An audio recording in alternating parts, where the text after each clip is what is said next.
حضرت ابو ہریرہ سے روایت ہے کہ رسول اللہ صلی اللہ علیہ وسلم نے فرمایا یعقد الشیطان علی قافیۃ رأس احدکم اذا هو نام 3 عقد یضرب علی مکان کل عقدۃ علیک لیل طویل فرقد فإن استيقظ فذكر الله انحلت عقدة فإن تودع انحلت عقدة فإن صلى انحلت عقده فأصبح نشيطا طيب النفس وإلا أصبح خبيث النفس کسلان.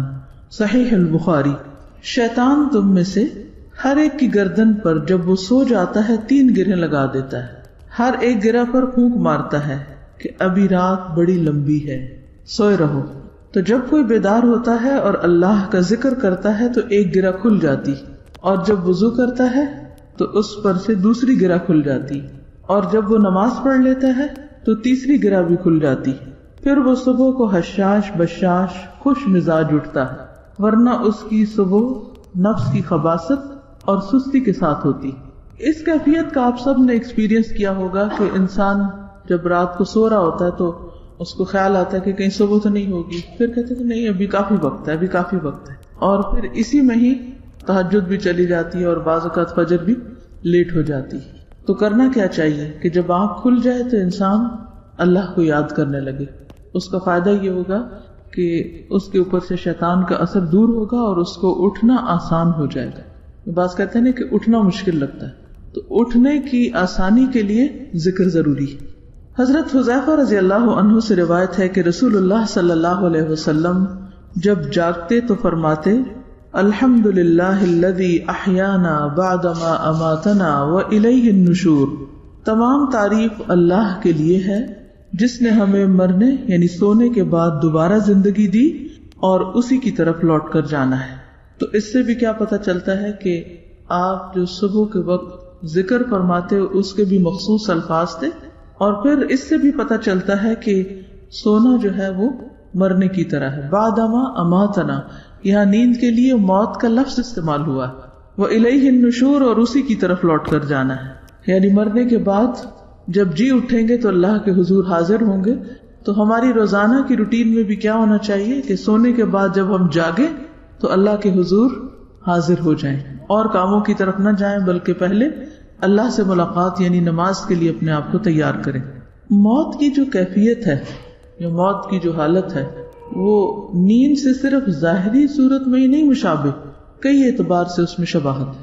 نیند کے دوران ہماری کیفیت کیا ہوتی ہے، خواب کس قسم کے دیکھتے ہیں، نیند کی کیفیت کیا ہے، اس میں رات کے اندھیرے میں کیا بہت وحشت ہوتی ہے، بہت خوف آتا ہے، گھبراہٹ ہوتی ہے، نیند ٹھیک نہیں ہے، خواب پریشان کن ہے.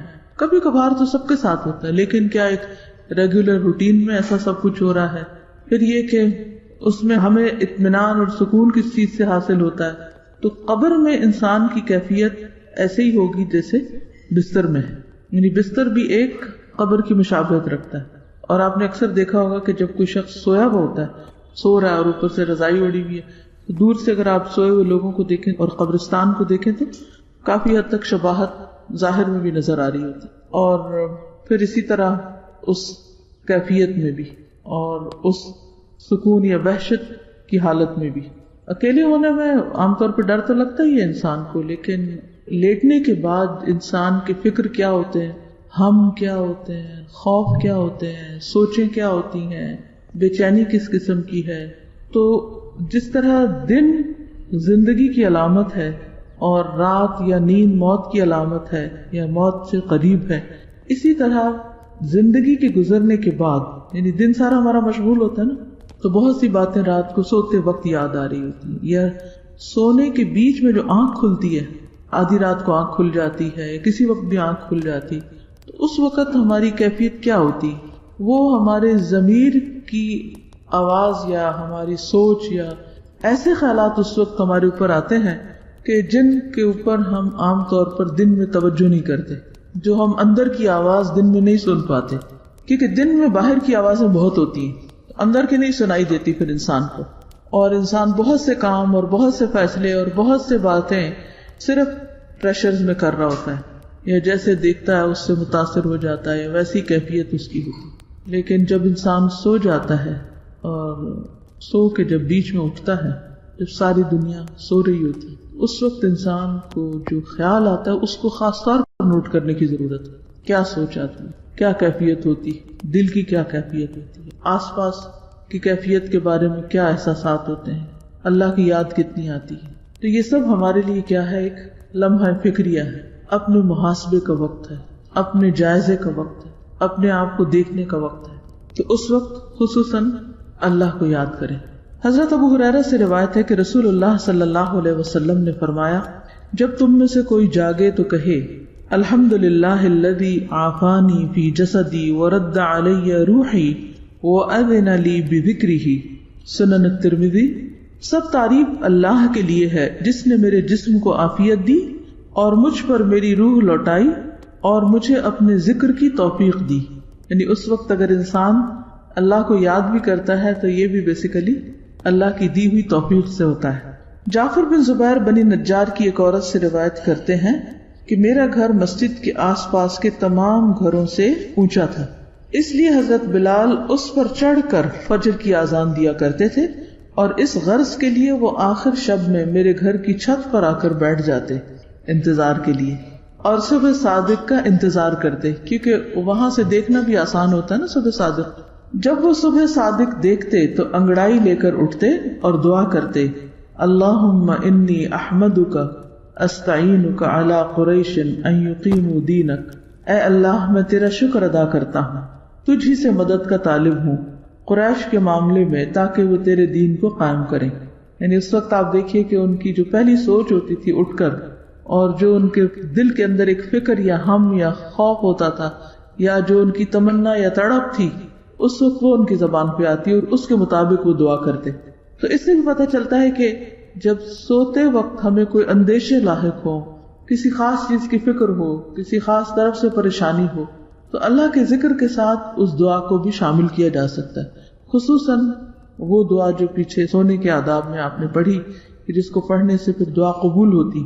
بخاری کی روایت میں آتا ہے نا، لا الہ الا اللہ وحدہ لا شریک لہ لہ الملک ولہ الحمد، یہ پڑھ کر اور پھر سبحان اللہ الحمدللہ اللہ اکبر اللہم اغفر لی یا کوئی اور دعا انسان مانگے تو وہ قبول ہو جاتی. تو اس وقت انسان اللہ سے دعا مانگے اپنی بھلائی کی، دین کی ترقی کی، لوگوں کی دین کی طرف آنے اور ہدایت پر قائم ہونے کی. جیسے یہ قریش کے لیے دعا مانگ رہے تو آپ اپنے گھر والوں کے لیے، اپنے بچوں کے لیے، جن کا بھی آپ کو ہم و غم ہے کہ وہ بھی دین کی طرف آئیں، ان کے لیے دعا کریں. اس سے بھی پتہ چلتا ہے کہ صحابہ کرام کا غم اور ہم کیا تھا. وہ عورت بیان کرتی ہے کہ اس کے بعد حضرت بلال آذان دیتے، بخدا ہم نے کبھی نہ دیکھا کہ کسی رات انہوں نے اس دعا کو چھوڑا. اور آپ کو معلوم ہے کہ قریش نے حضرت بلال کے ساتھ کیا کیا تھا اور یہ ان کے ساتھ کیا کر رہے تھے. یہی مومن کی خیر خواہی ہوتی. ہم صرف اس کے ساتھ اچھا کرنا جانتے ہیں جو ہمارے ساتھ اچھا کرے، یا زیادہ سے زیادہ ان لوگوں کی ہدایت کے لیے ہم تڑپتے ہیں جو ہمارے کچھ لگتے ہیں. لیکن جن لوگوں سے ہمارا براہ راست کوئی رشتہ، تعلق، دوستی کچھ نہیں ہوتا، ان کے لیے ہم دعا بھی نہیں کرتے. معوذتین پڑھنا حضرت عقبہ بن عامر رضی اللہ عنہ سے مروی ہے کہ نبی صلی اللہ علیہ وسلم نے ان سے فرمایا، کیا میں تمہیں ایسی 2 صورتیں نہ سکھا دوں جو ان تمام صورتوں سے بہتر ہوں جو لوگ پڑھتے ہیں؟ میں نے عرض کیا، کیوں نہیں یا رسول اللہ. چنانچہ نبی صلی اللہ علیہ وسلم نے مجھے سورۃ الفلق اور سورۃ الناس پڑھائیں. پھر نماز کھڑی ہوئی، نبی صلی اللہ علیہ وسلم آگے بڑھ گئے اور نماز میں یہی 2 صورتیں پڑھی. پھر میرے پاس سے گزرتے ہوئے فرمایا، اے عقبہ تم کیا سمجھے، کیا سمجھ آئی بات؟ یہ دونوں صورتیں سوتے وقت بھی پڑھا کرو اور بیدار ہو کر بھی پڑھا کرو. عام طور پر سوتے وقت ہم سب اس کا اہتمام کرتے ہیں، لیکن صبح اٹھ کر نہیں پڑھتے. صبح شام کی جو دعائیں ہیں ان میں بھی یہ صورتیں پڑھی جاتی ہیں، یعنی اس وقت بھی پابندی کرنی چاہیے. تہجد قبولیت کا خاص وقت. حضرت جابر سے روایت ہے کہ میں نے نبی صلی اللہ علیہ وسلم کو یہ فرماتے ہوئے سنا، ان فی اللیل لساعة لا یوافقها رجل مسلم یسأل اللہ خیرا من امر الدنیا والآخرة الا اعطاہ ایاہ وذلک کل لیلۃ. صحیح مسلم. رات میں ایک گھڑی ایسی ہے کہ اس وقت جو مسلمان اللہ تعالیٰ سے دنیا اور آخرت کی بھلائی مانگے گا تو اللہ تعالیٰ اسے ضرور عطا فرما دیں گے، اور یہ گھڑی ہر رات میں ہوتی ہے.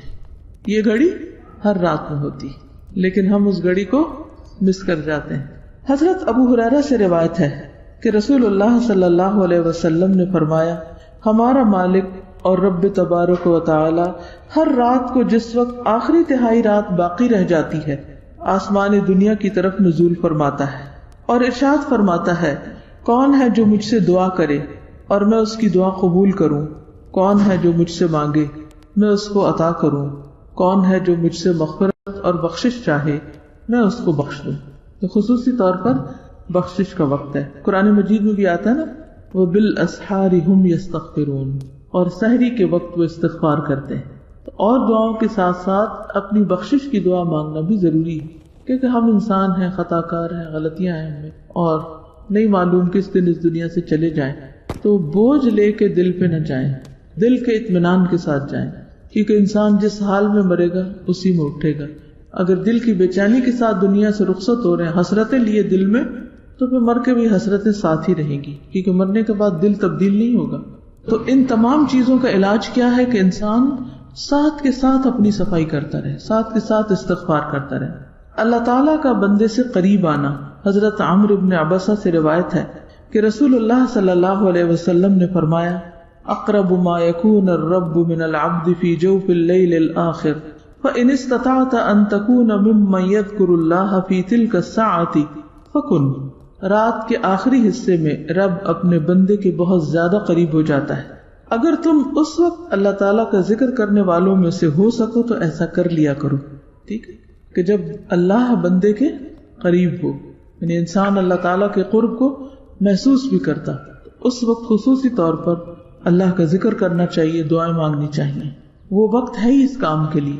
بعض لوگ کسی جاب کی وجہ سے, بیماری کی وجہ سے, کسی سفر وغیرہ کی وجہ سے اگر کبھی اٹھ بھی جائیں آدھی رات کے بعد یا تہجد کے وقت جاگ بھی رہے ہوں, تو بھی ادھر ادھر کی باتیں, گپ شپ, ہنسی مذاق اور چیزیں چل رہی ہوتی ہیں, لیکن اس دن میں آنے والے اس موقع کو بھی استعمال نہیں کرتے, فائدہ نہیں اٹھاتے. یہ بہت ضروری ہے کہ ہم ان تمام اوقات میں اللہ کی طرف راغب ہوں اور ہمیں ان اوقات کی فضیلت اور دوسرے اوقات کے مقابلے میں افضلیت بھی پتہ ہو, تاکہ خوب فائدہ اٹھا سکیں. بہترین نماز. حضرت ابو ہریرہ سے روایت ہے کہ رسول اللہ صلی اللہ علیہ وسلم نے فرمایا, فرض نماز کے بعد سب سے افضل درمیان رات کی نماز ہے نماز تہجد. قرب حاصل کرنے کا ذریعہ. حضرت ابو امامہ رضی اللہ عنہ سے روایت ہے کہ رسول اللہ صلی اللہ علیہ وسلم نے فرمایا کہ نماز تہجد کی پابندی کرو, کیونکہ یہ پابندی تم سے پہلی قوموں کے نیک لوگوں کا طریقہ اور شعار رہا ہے, اور یہ تمہارے لیے اپنے رب کا قرب حاصل کرنے کا بہترین طریقہ ہے, اور کوتاہی کو مٹانے والا اور گناہوں سے باز رکھنے والا ہے. یعنی انسان کی کوتاہیاں, کمیاں جو ہو جاتی ہیں ان کو ختم کرنے والا ہے.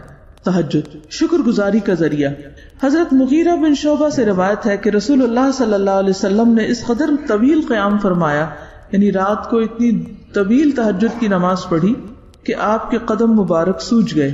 تو آپ سے عرض کیا گیا کہ آپ ایسا کیوں کرتے ہیں جبکہ آپ گناہوں سے پاک ہیں؟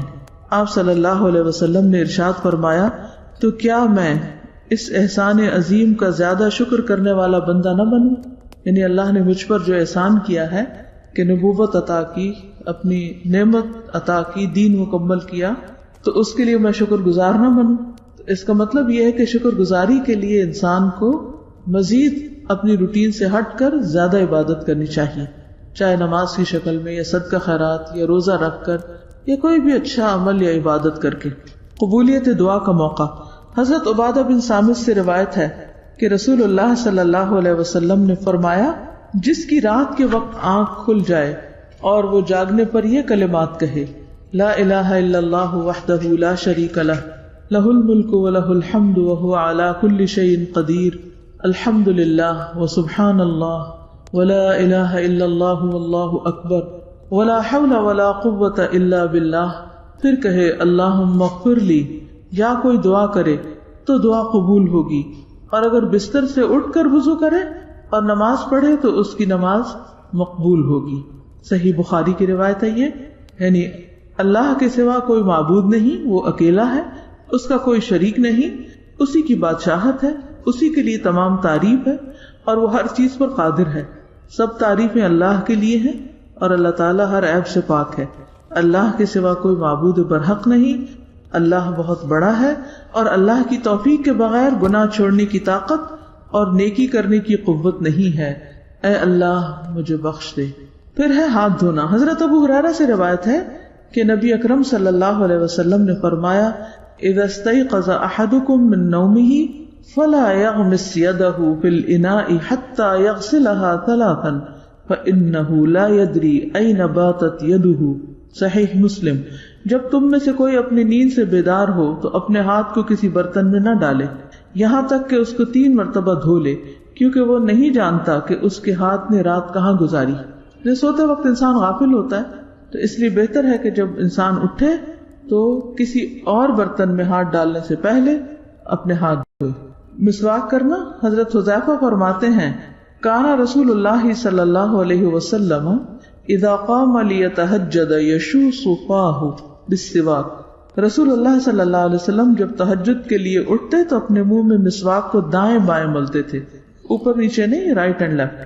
آل عمران کی آخری 10 آیات پڑھنا. بیدار ہونے پر نیند کا غلبہ دور کرنے کے لیے آنکھیں ملیں اور سورۃ آل عمران کی آخری 10 آیات کی تلاوت کریں. حضرت عبداللہ بن عباس سے روایت ہے کہ انہوں نے ایک رات نبی صلی اللہ علیہ وسلم کی زوجہ اور اپنی خالہ حضرت میمونہ کے گھر میں رات گزاری. وہ فرماتے کہ میں تکیے کے عرض کی طرف لیٹ گیا اور رسول اللہ صلی اللہ علیہ وسلم اور آپ کی اہلیہ نے تکیہ کی لمبائی پر آرام فرمایا. رسول اللہ صلی اللہ علیہ وسلم سوتے رہے اور جب آدھی رات گزر گئی یا اس سے کچھ پہلے یا کچھ بعد آپ بیدار ہوئے اور اپنے ہاتھوں سے اپنی نیند کو دور کرنے کے لیے آنکھیں ملنے لگے. پھر آپ صلی اللہ علیہ وسلم نے سورۃ آل عمران کی آخری 10 آیتیں تلاوت فرمائیں. ان فی خلق السماوات والارض سے آخر تک. نماز تہجد. حضرت عائشہ سے روایت ہے کہ رسول اللہ صلی اللہ علیہ وسلم رات کی نماز میں قرات کبھی بلند آواز سے کرتے تھے اور کبھی آہستہ آواز سے. چینج کی ضرورت کیوں ہوتی ہے؟ کبھی بلند کبھی آہستہ.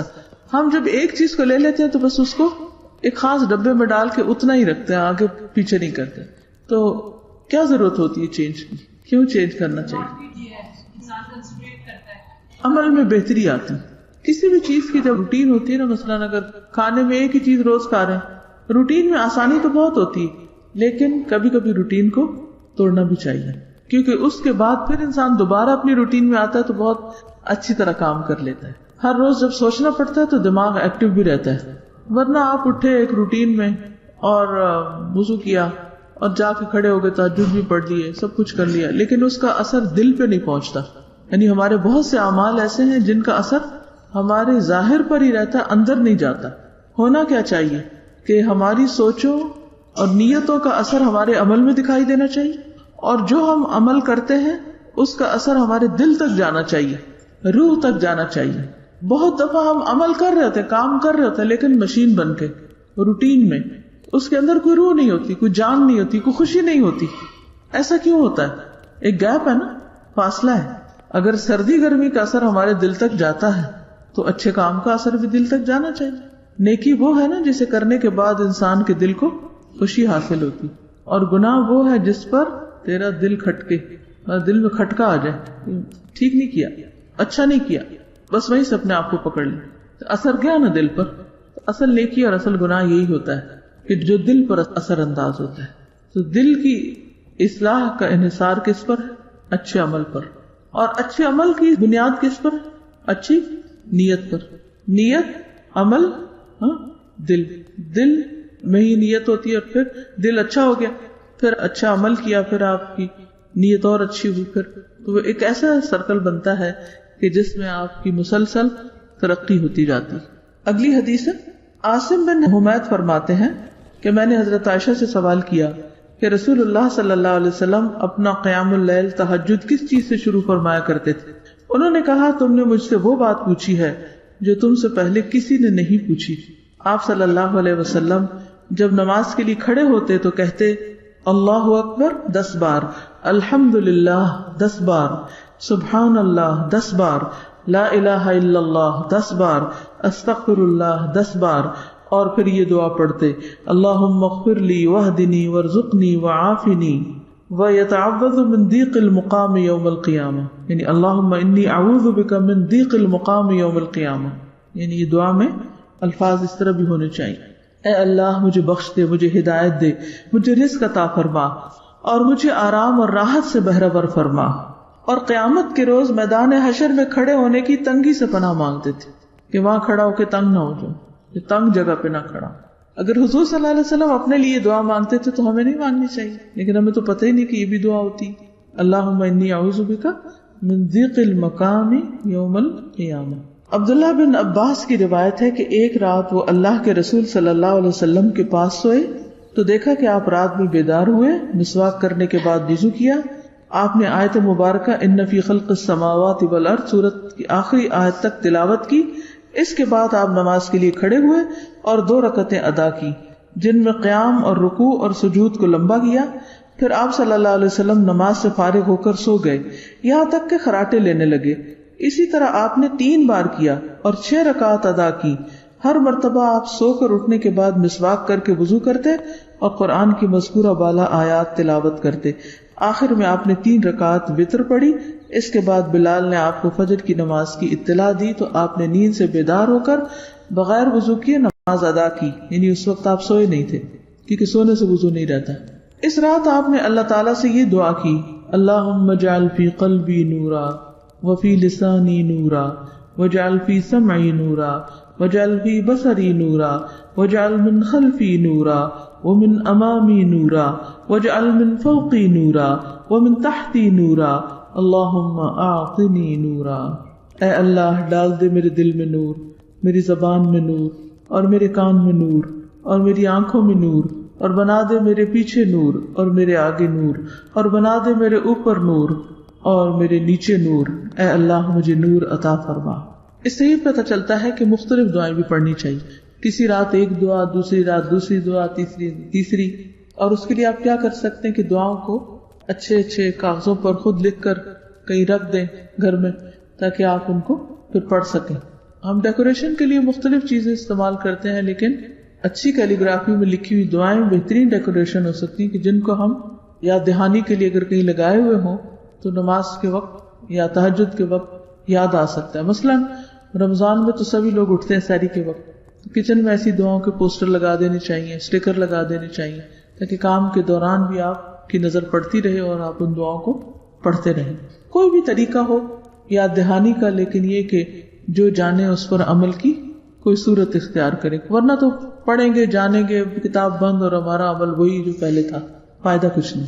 اب دیکھیے کہ مثلاً آپ نے کہیں کچھ کھایا، آپ کو ریسیپی بہت اچھی لگی، وہ فوڈ اچھی لگی، آپ نے ریسیپی لی، گھر لا کے آپ کیا کرتے ہیں؟ ریسیپی کو ٹرائی کرتے ہیں.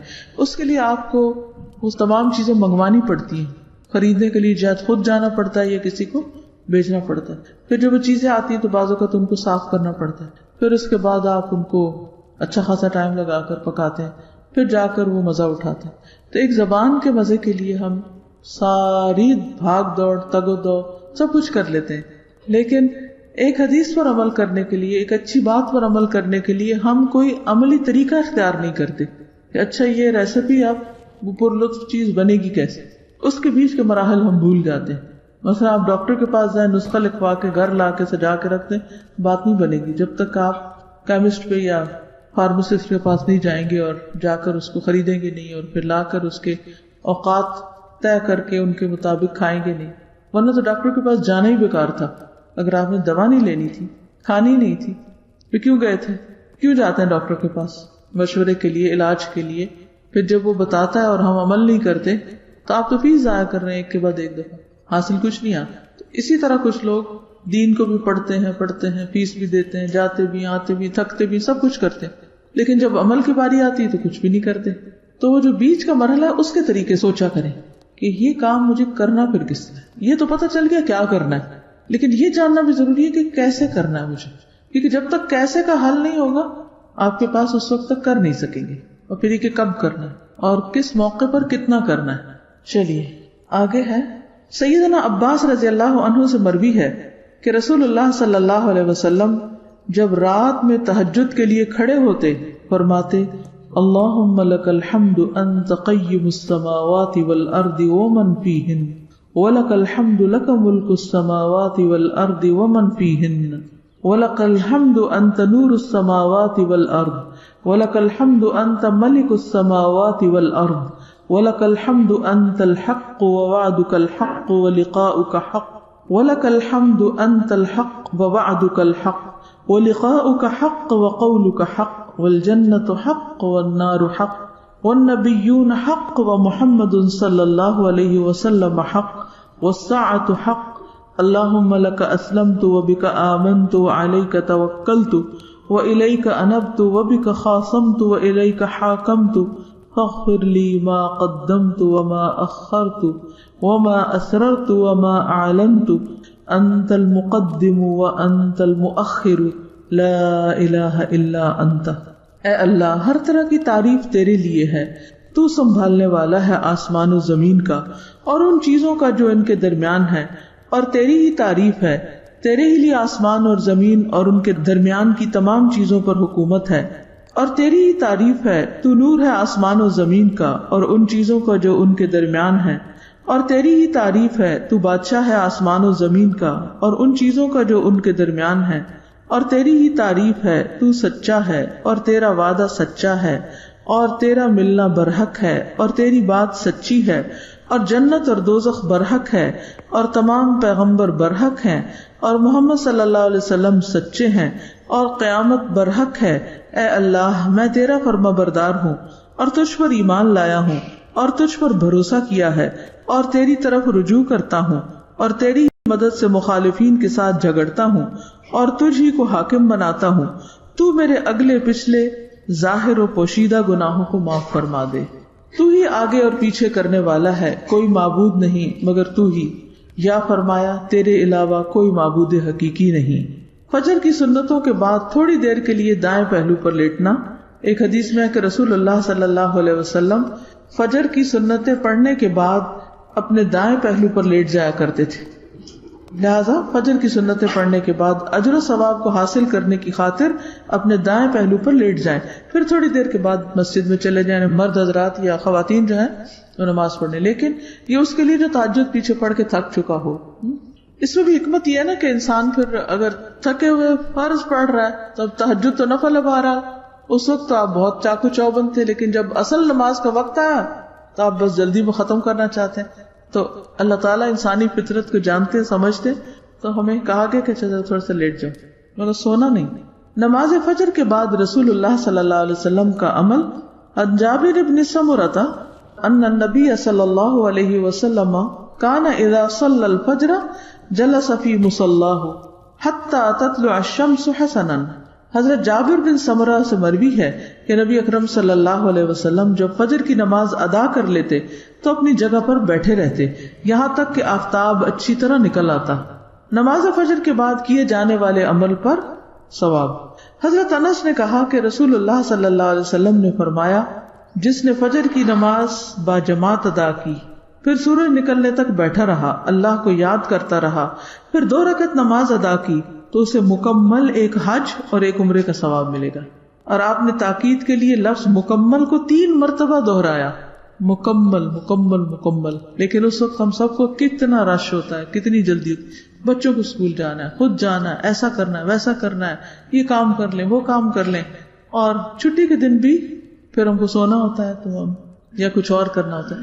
تو چلیے روزانہ نہ صحیح، ہفتے میں 1 دن کوئی رکھ لیں اس کام کے لیے، چلے اگر ہفتے میں 1 دن نہیں تو مہینے میں صحیح، اگر مہینے میں نہیں تو رمضان میں صحیح، یعنی کبھی تو زندگی میں کر ہی لیں، سال میں 1 دفعہ آج عمرہ کر لیں۔ قیلولہ کرنا۔ حضرت انس فرماتے ہیں، کننا نبکر بالجمعۃ ونقیل بعد الجمعۃ، ہم جمعہ جلدی پڑھ لیا کرتے تھے اور جمعہ کے بعد قیلولہ کرتے تھے، یعنی واپس آ کر آرام کرتے تھے۔ ایک ایک چیز کے اوپر نا الگ الگ ورک کریں، اچھا یہ کام کر لیا میں نے، پھر اگلے دن دوبارہ۔ آپ کو معلوم ہے کہ یہ جو ایک کتاب ہے نا آداب زندگی، اس میں بھی کئی آداب لکھے ہوئے ہیں، میں نے اس کتاب کو کئی بار پڑھا ہے۔ اور کس طرح پڑھتی تھی؟ میں صرف 1 پیج پڑھتی، سارا نہیں پڑھتی، 1 پیج پڑھتی تھی، پھر اگلے دن دوبارہ دیکھتی، اچھا یہ کر لیا، اس میں اگر دعا آتی تو میں اس کو یاد کرتی تھی، اچھا جب یاد نہیں ہوتی تھی تو میں لکھ کے کسی کاغذ پر، مثلاً واش روم کی دعا ہے تو اس وقت اسٹیکر وغیرہ نہیں ملتے تھے اتنے جب میں چھوٹی تھی، تو میں ہاتھ سے لکھ کے تو باہر کے دروازے کے اوپر لگا دیتی تھی، جتنے دن میں یاد ہوتی اس کے پاس ہٹا دیتی۔ مجھے اب بھی یاد ہے کہ میں نے صبح شام کی دعائیں جہاں ہمارے گھر میں ایک باہر صحن میں ایک سنک لگا ہوا تھا، تو سنک کے ساتھ ایک دیوار تھی، اس دیوار پہ میں نے پینسل سے وہ دعائیں لکھ دی، اور جب تک وہ مجھے یاد نہیں وہ لکھی نہیں، جب یاد ہو گئی تو ان کو بتا دیا، کیونکہ میں ہر روز جب وہ وضو کرنے شام کو جاتی تو مجھے یاد آ جاتا میں نے دعائیں پڑھنی ہے، پھر وہاں کھڑے ہو کر ان کو دیکھ کے وہ پڑھ لیتے، پھر اسی طرح ایک ایک کر کے ریپلیس کرتی گئی اور وہ ختم ہوا۔ تو ہر کام کے کرنے کا کہیں نہ کہیں یادداشت لکھیں، اچھا یہ کام کرنا ہے، وہ وہاں لکھ لیا۔ اور مثلاً یہ جو دعا ہے نا رات کو آنکھ کھولے تو پڑھے تو دعا قبول ہوتی، اس کو میں نے ایک کاغذ کے اوپر اپنے ہاتھ سے لکھا اور ایک سٹینڈ کے اندر کھڑا کر کے وہ میں نے اپنے بیڈ سائڈ ٹیبل کے ساتھ رکھ لیا، اور وہ کئی دن مطلب مہینہ ڈیڑھ وہ وہیں رہا۔ ہر روز میں دیکھتی ہوں کہ اوہ یہ پڑھنی ہے، ہر روز دیکھتی اچھا پڑھنی ہے، حتیٰ کہ وہ یاد ہو گئی اور عادت میں آ گئی، اب وہ وہاں سے اٹھا دیا۔ تو یہ ہے کہ ہر عادت کے لیے آپ کو اپنے ساتھ ایک ورک کرنا پڑتا ہے، حتیٰ کہ وہ آپ کی روٹین بن جائے، پھر چھٹے نہ۔ جی نصف رات کے بعد پھر آپ پڑھیں، پچھلی رات کی نماز ہے۔ عشاء اور تہجد میں فرق یہی ہے کہ عشاء پہلی رات کی نماز ہے اور تہجد پچھلی رات کی نماز ہے۔ اگر آپ نہیں سوئے تو کتنا بعد میں پڑھتے ہیں؟ 12 بجے تک نہیں۔ عشاء کی نماز کے لیے جو بہترین وقت ہے وہ تاخیر سے پڑھنا ہے۔ نبی صلی اللہ علیہ وسلم نے صحابہ کو دیر سے بھی پڑھائی، لیکن آپ ڈرتے تھے کہ پھر لوگوں کے لیے بڑی تکلیف دہ چیز ہو جائے گی، تو اس لیے پھر تھوڑا ارلی پڑھا دیں۔ آپ کھانے کو تھوڑا سا اور ارلی کر لیں۔ یہ کہیں یہ لکھا تو نہیں کہ سنت کے لیے ضروری ہے کہ بیٹھ کے وضو کریں، کہیں بھی کھڑے بھی بیٹھے کوئی فرق نہیں اس میں۔ وہ تو وضو کے بعد پڑھی جاتی ہے دعا، درمیان میں تو کوئی دعا نہیں ہے، نہیں اس کے ساتھ کوئی اس کا لنک نہیں ہے۔ جی پورا وضو مکمل کرنے کے بعد دعا پڑھی جاتی ہے، اور وہ وضو کر کے آپ باہر آ جائیے اور دعائیں پڑھ لیجیے۔ کوشش کریں تو شاید بہتری ہو جائے، دن کو سو جائیں۔ اب یہ باتیں بہت پہلے پتہ ہو جانی چاہیے تاکہ اس طرح کی چیزیں پھر عادت میں نہ آئیں۔